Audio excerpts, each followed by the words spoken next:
You hear the word entrepreneur all the time, right? But what picture really pops into your head when you hear it? For a lot of us, it's probably a single, specific stereotype. Well, today, we're going to totally shatter that image and dive into the incredibly diverse world of entrepreneurship. So seriously, when you hear that word, who do you see? Is it some tech billionaire out in Silicon Valley? Maybe the person who owns your favorite local coffee shop? Or what about someone leading a global nonprofit? And here's the thing, they all could be entrepreneurs. Because that title, it is definitely not a one-size-fits-all kind of deal. So to really get a handle on all the different types, we've got to start right at the very beginning, with the fundamental reason someone even decides to go out on their own. This is their core why. At its heart, it really boils down to two main drivers. On one hand, you have necessity entrepreneurs.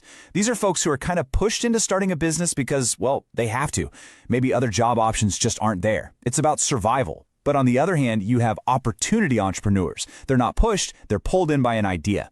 They've spotted a hole in the market and they're driven by this desire for achievement and freedom. Okay, so we've got the why down. The next way we can slice this is by looking at their ultimate what. The end goal of their business.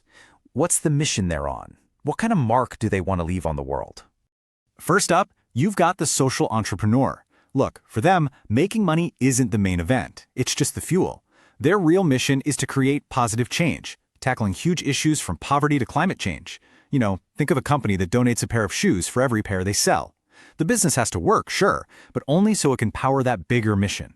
Then there's the lifestyle entrepreneur. This is someone who builds a business to serve their life, not the other way around. You can picture it, right? The freelance writer who can work from anywhere in the world, or the chef who opens a small bakery so they can have creative freedom. They're chasing autonomy and passion, not necessarily billion-dollar valuations. And then you have the serial entrepreneur. These are the folks who are honestly just addicted to the thrill of the launch. For them, the real magic is in building something out of nothing. As soon as a business is up and running smoothly, they start getting that itch again, often selling it or handing it off so they can go chase the next big idea. So, we've covered the why, we've covered the what. Now let's get into the strategic how. This is all about the game plan, the different approaches and scales entrepreneurs use to actually build and grow their companies. And this is a really huge difference in how they think about scale. A small business owner is often focused on serving a local community, building something stable that provides a good living. Your neighborhood mechanic or bookstore? Perfect examples. A scalable startup entrepreneur, though, they're playing a whole different ballgame. They're building a business model that's designed from day one for massive, explosive growth, often looking for investors to help them completely disrupt an industry. Now, what about the idea itself? Well, innovative entrepreneurs are the true pioneers. They're introducing something brand new to the world. But then you have imitative entrepreneurs, and these folks are geniuses in their own right. They're experts at taking a concept that already works and just making it better, faster, cheaper.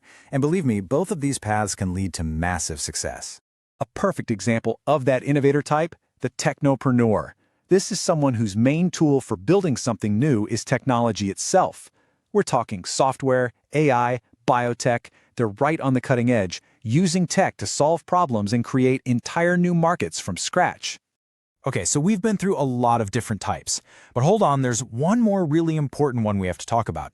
And this one might actually surprise you because you don't even have to start your own company to be one. Just think about it for a second. What if you could bottle up all that startup energy, that drive to create something new and take smart risks, but you could do it all from inside a huge established company? Well, that person has a name. They're called an intrapreneur. These are the absolute game changers inside big corporations.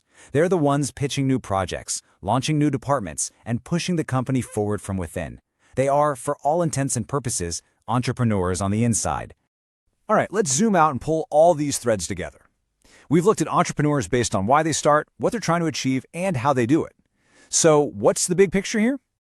So the big takeaway here is that entrepreneur isn't just one thing. It's this huge, fascinating spectrum. It all kicks off with motivation. Are you driven by necessity or pulled by an opportunity? Then it's all about your mission. Are you trying to create social good, build a certain lifestyle, or just love the thrill of the build? And finally, there's your method. Whether you're a beloved local business, a world-changing startup, a tech visionary, or even a revolutionary working inside a big company. And look, at the end of the day, these aren't just dry labels you'd find in a textbook. They are real, distinct paths that people take every single day to create, to build, and to innovate.